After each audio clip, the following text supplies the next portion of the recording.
saat kita sejak awal mendeklarasikan dukungan kepada saudara Anies Baswedan, yakni punya harapan kepada saudara Anies Baswedan karena dianggap dekat dengan aspirasi umat Islam yang menerapkan syariat Islam, yang dia mampu menerapkan syariat Islam di dalam yurisdiksi kekuasaan negara, dan serta-merta juga mampu mengembalikan institusi khilafah. Takbir! Allahu Akbar! تعتقد نهضة العلماء أن تطوير رؤية جديدة قادرة على أن تحل محل التطلع المؤثر منذ زمن طويل، أمر جوهري في أهميته بالنسبة إلى رخاء المسلمين، وهو التطلع المتجذر في الفكر إلى توحيد المسلمين عبر العالم في دولة عالمية واحدة أو خلافة. Nahdlatul Ulama berpandangan bahwa pandangan lama yang berakar pada tradisi fikih klasik, yaitu adanya cita-cita untuk menyatukan seluruh umat Islam di bawah naungan tunggal sedunia atau negara khilafah, harus digantikan dengan visi baru demi mewujudkan kemaslahatan umat. Ya, NU secara tegas menolak dengan adanya khilafah jika ingin menggantikan demokrasi atau Pancasila di Indonesia. Hal itu termaktub dalam satu abad NU di Sidoarjo kemarin, teman-teman. Ya, di sisi lain bahwa Anies adalah seorang sosok harapan mereka untuk kembali mengembalikan HTI, FPI, khilafah di tengah-tengah Indonesia, untuk membawa perubahan yang mereka inginkan. Ya, Anies adalah harapan mereka agar khilafah itu dilaksanakan atau diterapkan di Indonesia. Saya jelas menyayangkan penolakan sistem kekhalifahan oleh NU itu ya, karena mengapa Anda menyayangkan keputusan NU menolak khilafah? Mengapa Anda kecewa dengan keputusan NU menolak khilafah? Apa hubungan Anda? Apa otoritas Anda? Anda tidak punya otoritas untuk mengintervensi keputusan NU yang menjadi keputusan besar dalam NU, yang menjadi kemaslahatan bagi negara. NU memutuskan menolak khilafah karena NU memproteksi kenyamanan negara. NU menjadi garda terdepan untuk menyelamatkan negara dari makar-makar khilafah. Buktinya, semua negara-negara yang di mana di dalamnya ada jargon khilafah, maka banyak yang melawan negara.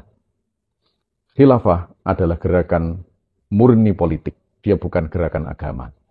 Dia tidak pernah dibuat oleh Tuhan karena Tuhan tidak akan membuat konsep tentang negara. Dia dikarang oleh manusia yang dimana manusia itu dia sangat rakus dengan kekuasaan dan jabatan atas nama agama. Tunjukkan kepada saya, adakah ayat Quran yang menyatakan dan menjadi dasar tentang khilafah? Tunjukkan kepada saya, adakah kitab-kitab dari para ulama mayoritas yang melegitimasi khilafah? Tunjukkan kepada saya, adakah madhab Islam yang memberikan persetujuan tentang khilafah? Kalaupun ada, maka itu dari kelompok harokah Anda, dari kelompok radikalisme yang Anda elu-elukan itu. Anda kenapa ngotot masih mempertahankan khilafah yang sudah dibubarkan, yang sudah resmi tidak ada di Indonesia? Karena Anda adalah pionir dalam organisasi Hizbut Tahrir yang menjadi jargonnya adalah khilafah. Anda harus tahu bahwa khilafah itu dibuat oleh seorang yang bernama Taqiyuddin Albani yang tidak pernah menjadi solusi bagi negara Palestina. Anda harus tahu bahwa Hizbut Tahrir tidak akan pernah mempunyai nyali untuk memerdekakan Palestina. Maka Hizbut Tahrir hilang sendiri. Dia kalah dengan partai-partai dan gerakan-gerakan lain. Oleh karena itu, NU tepat sekali memutuskan menolak khilafah. Walaupun khilafah tidak ditolak, dia akan tertolak. Karena bahayanya terhadap negara. Nah, pertanyaan saya seperti saya tulis di Facebook itu kan, kalau ada sekelompok. Nah, jawabannya seperti ini Profesor Suteki, jawaban dari santri yang bukan profesor seperti Anda. Ketika ada orang atau ormas yang tidak mempercayai tentang hadis khilafah, tentunya salah besar. Namun pertanyaannya, apakah warga NU tidak mengetahui dan tidak percaya hadis tersebut? Atau malah orang NU benar-benar memahami tentang hadis khilafah tersebut? Itu pertanyaannya. Tentunya warga NU mempercayai hadis tersebut dan mengetahui maksud hadis tersebut sesuai dengan tafsir dari para ahli tafsir hadis. Karena hadis masalah khilafah di sana dijelaskan khilafah an-nubuwah itu hanya berjalan selama 30 tahun setelah wafatnya Rasulullah. Dan ini menjadi salah satu mukjizat Rasul.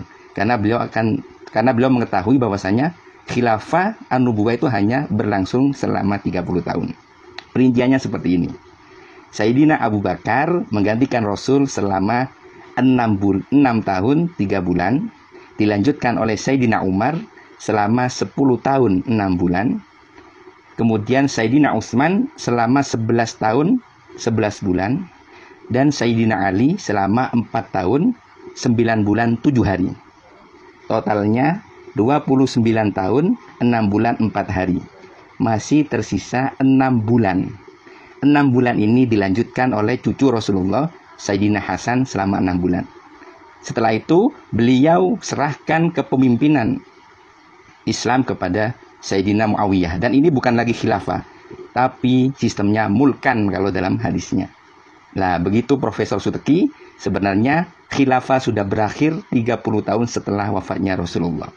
Nah, kalau Anda masih memaksa untuk pakai sistem khilafah, malah Anda yang tidak memakai dan mengamalkan hadis tersebut. Ini pertanyaannya, bagaimana orang yang tidak mempercayai hadis sahih tersebut? Terima kasih, ini jawaban dari santri Ndeso karena Anda sudah mencoba memprotes keputusan PBNU. Sekian, terima kasih Profesor Suteki. Sebagian kalangan menuduh PBNU sesat karena menerima piagam PBB. Nah, ini sebenarnya membantahnya itu sangat simpel. Karena di dalam kehidupan sehari-hari kita itu juga nggak hanya berpaku pada hukum Quran dan hadis, tapi juga ada hukum manusia. Seperti kalau lampu merah tidak boleh nerobos. Kalau kendara di jalan raya harus punya SIM. Dan polisi kalau nggak punya SIM berhak menilang. Nah, ini semua juga tidak ada di dalam Quran maupun hadis. Akan tetapi ini wajib ditaati. Karena apa? Karena ini menjadi perjanjian. Wa aufu bil ahdi. Imam Tabrani menafsiri ahdi itu ya bil akdi. Taatlah pada akad perjanjian. Jadi kita dengan berbagai bangsa di dunia ini akadnya apa? Akad perdamaian. Ya. Ketika sudah ada akad perdamaian, maka semua orang di dunia ini harus taat di situ. Gitu. Muahadah istilahnya. Orang yang masih ngotot khilafah itu harusnya mereka jangan cuman berperang lewat opini, tapi juga lewat fisik, lewat perang atau kudeta lah lebih konkretnya. Mengapa? Karena mereka menganggap bahwa Indonesia ini nggak sah, darul kufar. Darul kufar kan berarti ya harus diperangi. Kalau nggak bisa perang ya hijrah gitu. Maka seorang khilafah sejati dia ya berperang, mendirikan khilafah, hijrah untuk bersatu, kemudian mendirikan khilafah di situ untuk memerangi Indonesia dan negara-negara lainnya gitu. Lah kalau cuman berperang opini, mendirikan khilafah, tapi dia masih nurut di Indonesia ya berarti dia nggak punya perjuangan gitu kan. Nggak mau berjuang, nggak mau sakit. Sebenarnya gini teman-teman, kalau kalian kelompok-kelompok yang masih ngotot tentang khilafah, ya silakan pergi dari bumi Indonesia, silahkan mendirikan khilafah terserah dimanapun kalian berada, hijrah kemana begitu. Indonesia sudah bulat bahwa kita bukan berarti khilafah itu nggak baik, tapi memang inilah ya pilihan yang diambil oleh para pendiri bangsa kita. Ya, tidak khilafah tapi dengan demokrasi, Pancasila, Undang-Undang Dasar 1945. Itulah pilihan pendiri bangsa kita. Yang waktu itu pun terdiri juga dari para ulama, para cendekiawan, para cerdik pandai, semuanya memikirkan hal tersebut. Indonesia sudah bulat memilih Pancasila, ya, Undang-Undang Dasar 1945, Bhinneka Tunggal Ika. Terima kasih. Mohon maaf atas segala salah kata. Wabillahi taufik wal hidayah. Assalamualaikum warahmatullahi wabarakatuh.